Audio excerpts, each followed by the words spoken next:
Hello dear learners and viewers, hope you are hale and hearty and going on well with your studies. Today I shall talk about passage narration. In fact, I shall discuss some important techniques of passage narration. These techniques are really very important as well as very interesting. But if you don't know how to use this technique, perhaps you might be puzzled while doing passage narration. Okay, let's see the techniques. First one, vocative case, and then the words excuse me, and then I shall talk about additional words, phrase or clause in reporting verb, and finally I shall talk about a single word. I mean, sometimes for a single word you have to construct a full sentence based on the previous sentence. Okay, let's see.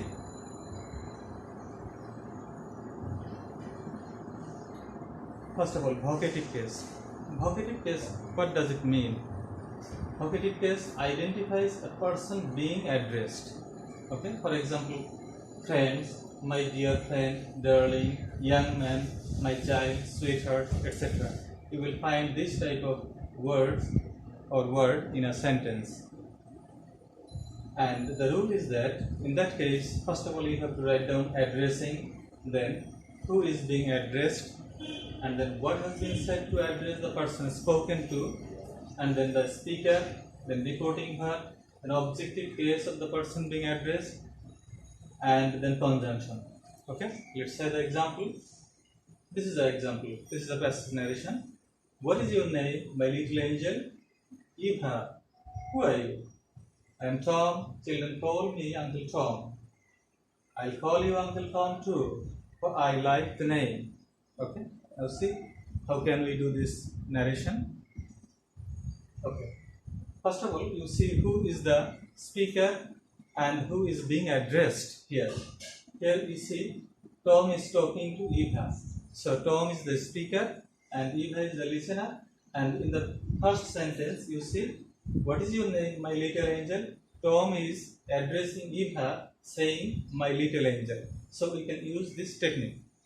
First of all, you need to write addressing. Here you see addressing. Then who is being addressed? Eva is being addressed here. What has been said to address the person? I mean, what Tom says to Eva? My little angel. So we can write as his little angel. And then the speaker here is Tom. And then reporting verb, since this is an interrogative sentence, so we will write here asked. And then again objective case of the person being addressed. Here Eva is being addressed, so that the objective case of Eva is her. Then conjunction, since it's an interrogative sentence, so we can write the conjunction if, but if the sentence begins with a W is relative pronoun, we can write down the relative pronoun. So we can write here what. Then according to the previous rule, we can change the sentences. Addressing Eva as his little angel, Tom asked her what her name was. Okay. Then Eva, you see, it's a word, but you know, word, this is not a full sentence, so we have to write down the full sentence. For example, if I ask you, what is your name? In spoken English, you can say, my name is, you can say Rina. But while you will write it, then you have to write down, my name is Rina, full sentence. So here, Eva, that means it is hidden. My name is Eva. My name is, these words are hidden here. So we have to write down. Then, reply that, my name is, that means her name was Eva. Who are you? Then Eva is again asking Tom. So then she asked him who he was. Okay? Tom. I'm Tom. Now Tom is replying. So we can say Tom replied that he was Tom. And then he added that children call me Uncle Tom. And added that children call me Uncle Tom. The next sentence you see, I will call you Uncle Tom too, for I like the name. Now Eva is speaking to Tom. So we said, she said that that means she will, past tense would call you, that means him, Uncle Tom too. For I like the name. You can also write instead of for because she liked the name. So here you see how to use addressing in a vocative case. Okay. Now I shall talk about this term excuse me. Okay, if you find excuse me in a sentence, you can change it into two ways.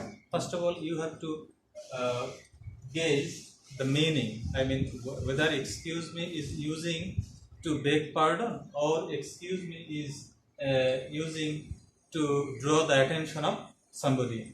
Okay, let's see. So first of all, excuse me. Instead of excuse me, we may use apologize if the speaker or the listener begs pardon or feels sorry for his or her action.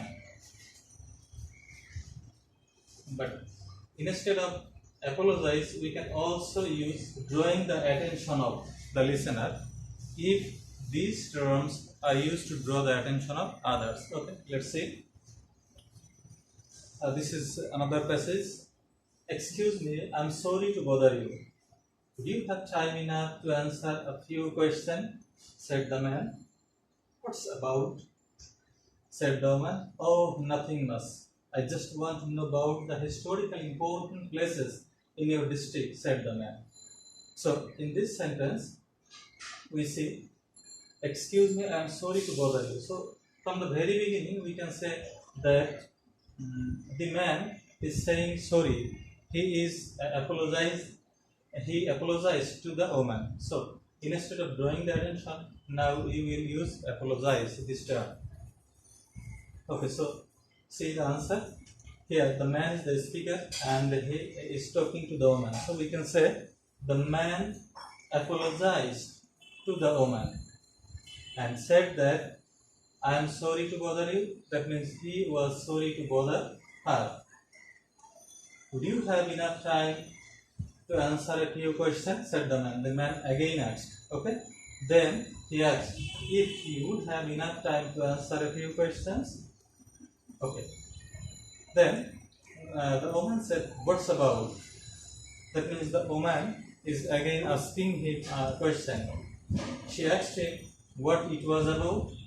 Okay. Then the man said, "Oh, nothing much." So, oh, this is an exclamation. So we can say he exclaimed with pleasure that nothing much. That means it is nothing much. So it was nothing much, and added that I just want to know about the historical important places in your district. That means he just wanted to know about the historically important places in your, that means in her district. Okay, so here you see how can we use excuse me, this term in passive narration. Okay, then again,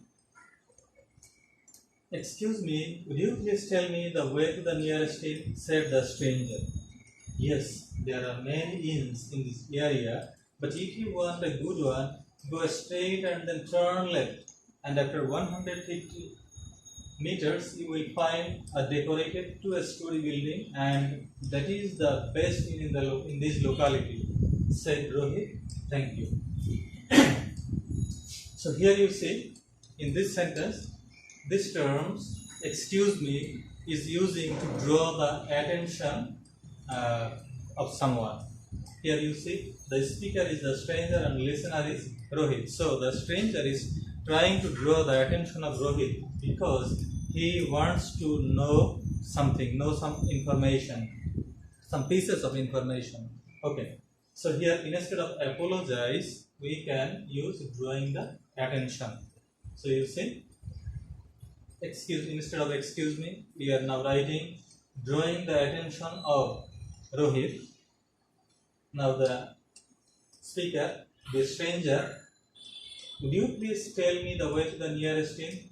Would you please, this term is used for a polite conversation. So we can say, the stranger politely asked him if he would tell him the way to the nearest inn. Okay. Now, yes, there are many inns in this area, but if you want a good one, So this sentence is said by Rohit. So we can say Rohit replied. Instead of yes, we can write down in the affirmative, or we can say replied that he would. Okay, then and added that there were many inns in that area, but if you, that means the stranger, if he wanted a good one, okay, you see, if you wanted a good one, go straight. That means you should go straight. So here we have to write down you should go straight and then turn left, and then turn left. And after 150 meters, you, that means the stranger, he would find a decorated two-story building, and that was the.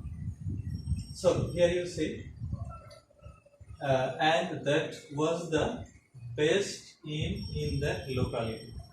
Okay. So here you can do another thing, and that is 150 meters. He would find a decorated story building. Okay, and here you see, and that is the best inn in the locality. Here Rohit is emphasizing that there are many inns, in that area, but that one is the best, and that's why we can write down also and emphasize that. Now there is a problem here in the sentence. You see, there is a that, and again you are using a relative pronoun that. So if you find two that, one after another, then the second that would be converted to it. So we can write here, emphasize that it was the best in that locality. Okay, thank you. Then the stranger thanked him. Now, another technique: additional words, phrase, or clause in reporting verb. Okay, you see, this is an example. Follow my example. She said as we shook hands.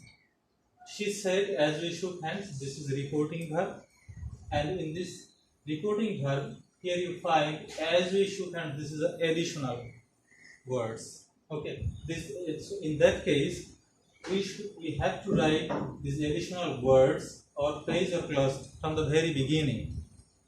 Okay, and never eat more than one thing for luncheon. I will do better than that. I said, I'll eat nothing at dinner tonight. Humorist, she cried gaily, jumping into a cab. Here, one thing is very interesting. Humorist, this is not a full sentence. So, in the previous examples, I have mentioned that you have to write down the full sentence, or you have to imagine that this is a full sentence. And what would be the full sentence? Humorist, that means you are a humorist. Okay, now let's start to solve the problem. Okay. So, as I mentioned, first of all, you have to write the additional words. As we shook hands. As we shook hands. Okay. Follow my example. Now, the lady is advising the writer. Okay, so we can write, she advised me. Since this is an imperative sentence, we can write conjunction to follow her example and never eat more than one thing for luncheon. Okay. I will do better than that, I said. Okay, this is very interesting. Okay, the lady, after exploiting the writer, is now giving advice to him, never eat more than one thing for luncheon. So this is one kind of what I should say, mental torture. You can give a mental torture to others saying something.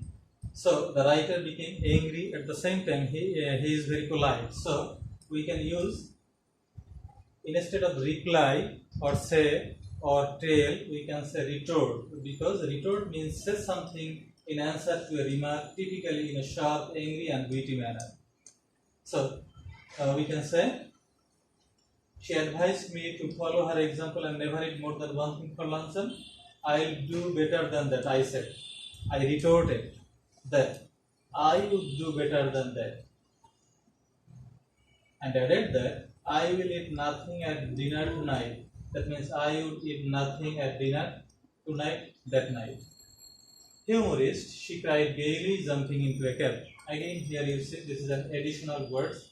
Jumping into a cab, she. Now we can do this sentence in a two ways.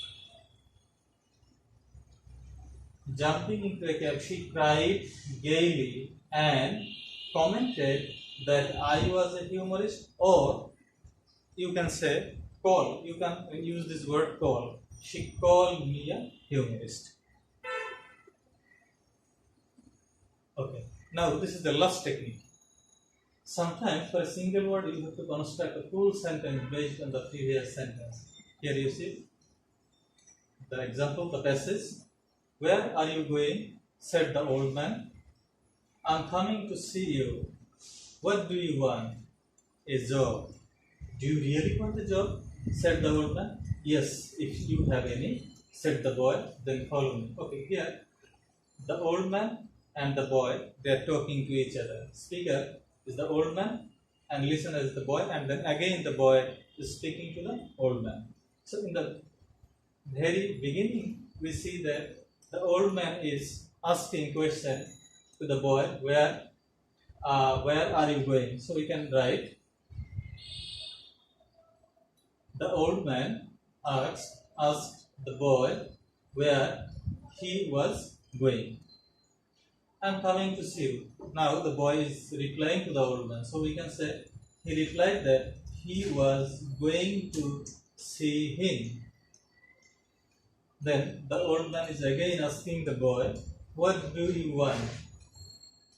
The old man again asked him what he wanted.